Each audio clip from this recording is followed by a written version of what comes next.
हम पढ़ाने जा रहे हैं क्लास 10th का पहला चैप्टर का प्रश्नावली 1.3, जिसमें पहला क्वेश्चन है सिद्ध कीजिए कि करड़ी में 5 एक अपरिमेय संख्या है। तो इसको सिद्ध करने के लिए हम लोग मान लेंगे, पहले हम लोग ये मानेंगे, माना करड़ी में 5 एक क्या है, परिमेय संख्या है, परिमेय संख्या है।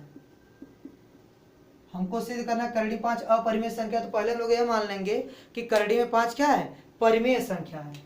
तब हम लोग करड़ी में 5 को क्या लिख सकते हैं, जब करड़ी में 5 परिमेय संख्या होगा तो करड़ी में 5 को हम पी बाई क्यू के रूप में लिख सकते हैं। और जहाँ क्या हो जाएगा, पी और क्यू क्या है, पूर्णांक है, पी क्यू पूर्णांक है, ठीक है। और क्या है, क्यू 0 के बराबर नहीं है, और पी तथा क्यू का एक के अतिरिक्त कोई अन्य उभयनिष्ठ गुणनखंड नहीं है, उभयनिष्ठ गुणनखंड नहीं है। हम लोग यह मान चल रहे हैं कि P, अगर मान लीजिए करड़ी में 5 क्या है, परिमेय है, तो करड़ी में 5 को P बाई क्यू के रूप में लिखेंगे, और P और Q पूर्णांक होगा और Q नॉट इक्वल टू 0। और यह भी मान लिए हम लोग कि P तथा Q का एक के अतिरिक्त कोई अन्य उभयनिष्ठ गुणनखंड नहीं है। मतलब P बाई क्यू क्या अपने सरलतम रूप में है। फिर इसको और आगे सॉल्व कर सकते हैं, तो करड़ी में 5 बराबर क्या है, P बाई क्यू, तो करड़ी में 5 को बटे 1 लगा सकते हैं, फिर तिर्यक गुणा करेंगे तो क्या आएगा, P बराबर करड़ी में 5 क्यू। अब दोनों पक्षों का वर्ग करेंगे तो P स्क्वायर बराबर 5 क्यू स्क्वायर। अब देखिए कि 5 गुणे क्यू स्क्वायर है तो यह 5 से कटेगा, तो जब यह 5 से कटेगा तो इसके बराबर P स्क्वायर है, तो P स्क्वायर भी 5 से क्या होगा, कटेगा। इसलिए लिख सकते हैं हम लोग कि P स्क्वायर क्या है, 5 से विभाज्य है। P स्क्वायर क्या है, 5 से विभाज्य है। इसलिए जब P स्क्वायर 5 से विभाज्य है तो क्या होगा, P भी क्या होगा, 5 से विभाज्य है। इसलिए P भी क्या है, 5 से विभाज्य है। क्यों, क्योंकि किसी पूर्णांक का वर्ग यदि 5 से कटता है तो वह पूर्णांक भी 5 से कटेगा। तो इसलिए हम लोग अगर P 5 से विभाज्य तो P को हम लोग लिख सकते हैं क्या, 5 गुणे कोई पूर्णांक, जहां यम क्या है, यम है पूर्णांक, यम है पूर्णांक, ठीक है। जैसे कोई संख्या अगर 5 से कटती है तो उसको 5 गुणे पूर्णांक के रूप में लिख सकते हैं। जैसे 10 है, 10 यदि 5 से कट रहा है इसको लिख सकते हैं 5 गुणे 2 कोई पूर्णांक। फिर अगर मान लीजिए कि 25 कट रहा है 5 से तो 5 पचे 25, तो 5 गुणे कोई पूर्णांक लिख सकते हैं, ठीक है। इसी प्रकार लिखा गया है। अब P का मान इसमें रखेंगे, तो P का मान जब इसमें रखेंगे तो क्या आएगा, देखिए P का मान रखिए इसमें 5m, तो इसका वर्ग करेंगे, फिर यहाँ कितना आएगा 5q स्क्वायर, तो फिर यहाँ आ जाएगा 25m स्क्वायर बराबर 5q स्क्वायर। तो यहाँ 5 से भाग कर देंगे तो आएगा 5m स्क्वायर बराबर q स्क्वायर। इसका मतलब क्या कि 5m स्क्वायर है तो यहाँ 5 है तो यह 5 से कटेगा, यह कटेगा, मतलब क्या, इसके बराबर q स्क्वायर है तो q स्क्वायर भी 5 से कटेगा। इसलिए q स्क्वायर 5 से क्या है, विभाज्य है। क्या लिखेंगे कि विभाज्य है। और इसलिए जब q स्क्वायर 5 से विभाज्य तो q भी क्या होगा, 5 से विभाज्य होगा, तो यह भी 5 से विभाज्य है, ठीक है। तो जब q 5 से विभाज्य तो इसको लिखेंगे 5 गुणे कोई पूर्णांक, 5n मान लेते हैं कि इसको हमने क्या लिख दिया, 5n, n क्या है, n पूर्णांक है, n क्या है, पूर्णांक है। देखिए अब यह पता चला P बराबर 5m और Q बराबर क्या आ गया, 5n। तो यहाँ अगर आप लोग देखिए तो P बराबर 5m तथा Q बराबर 5n का उभयनिष्ठ गुणनखंड 5 है। इसके बाद मैं बोल दे रहा हूँ, आप लोग लिख लेंगे। क्या लिखना है कि P बराबर 5m तथा Q बराबर 5n है, इसका उभयनिष्ठ गुणनखंड 5 है, जो हमारी कल्पना के क्या है, विरुद्ध है। हमने कल्पना क्या किया था कि P तथा Q का एक के अतिरिक्त कोई अन्य उभयनिष्ठ गुणनखंड नहीं होगा, लेकिन यहाँ अन्य उभयनिष्ठ गुणनखंड 5 मिल गया, जो क्या है, हमारी कल्पना के क्या है, विरुद्ध है, मतलब हमारी कल्पना का क्या करता है, विरोध करता है। अतः हमारी कल्पना क्या हो गई, अतः हमारी कल्पना गलत है, जो हम कल्पना किए हैं वो क्या है, गलत है, अतः हमारी कल्पना गलत है। अतः करड़ी में 5 परिमेय संख्या नहीं होगा। तो करड़ी में 5 क्या होगा, करड़ी में 5 क्या होगा, एक अपरिमेय संख्या होगा।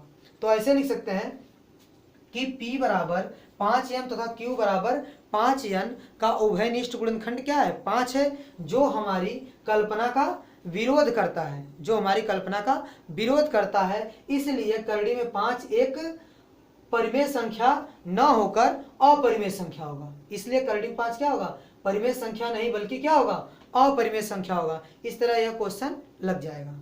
अब इसके बाद हम लोग दूसरा क्वेश्चन करेंगे। दूसरा क्वेश्चन है कि सिद्ध कीजिए कि 3 + 2 करड़ी में 5 एक अपरिमेय संख्या है।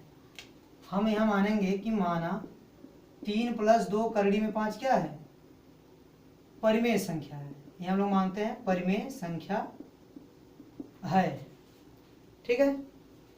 तो परिमेय संख्या, तो इसको हम लोग P/Q के रूप में लिखेंगे, बराबर P/Q, जहां क्या है, जहां PQ क्या है, पूर्णांक है, जहां PQ क्या है, पूर्णांक है,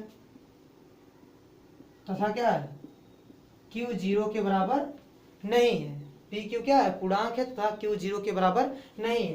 तब हम लोग इसको क्या लिख सकते हैं, PQ, इसको पक्षांतर कर देंगे 3, तो 2 करड़ी में 5 बराबर P - 3Q बटे Q, और करड़ी में 5 बराबर क्या आएगा, P - 3Q, और यहाँ 2Q, 2 बटे में आ जाएगा।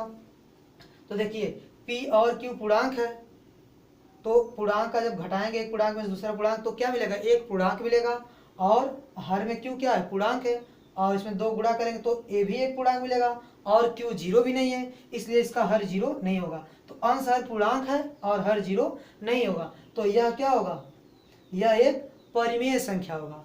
तो यह जो है दायां पक्ष क्या है, एक परिमेय संख्या है, और इसी के बराबर करड़ी में 5 है, तो करड़ी में 5 को भी क्या होना चाहिए, परिमेय संख्या होना चाहिए। परंतु हम जानते हैं कि करड़ी में 5 क्या है, करड़ी में 5 एक अपरिमेय संख्या है। अतः यहाँ क्या है, तब यहाँ विरोधाभास है, क्या है, विरोधाभास है। इस विरोधाभास का कारण क्या है, इस विरोधाभास का कारण हमारी कल्पना है, जो हम लोग माने कि 3 + 2 करड़ी में 5 परिमेय संख्या है।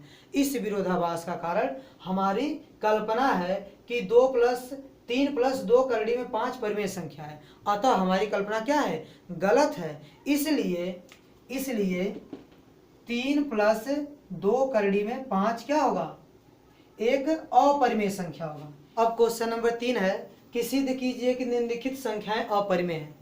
तो यह तीनों संख्याएं अपरिमेय हमको सिद्ध करना है। तो इसका जो पहला पार्ट है 1/2, वह क्वेश्चन नंबर 1 की तरह होगा।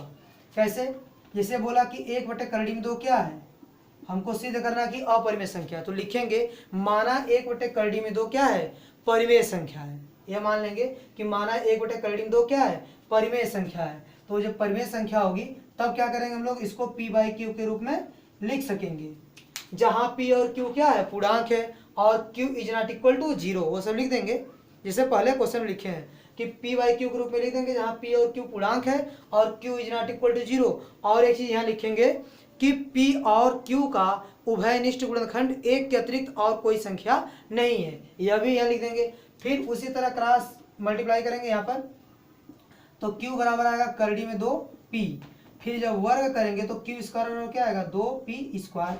तो अब देखिए यह संख्या क्या 2 से कटेगी, क्योंकि 2 × P स्क्वायर है, तो यह 2 से कटेगा, जब 2 से ये कटेगा तो इसी बराबर Q स्क्वायर है।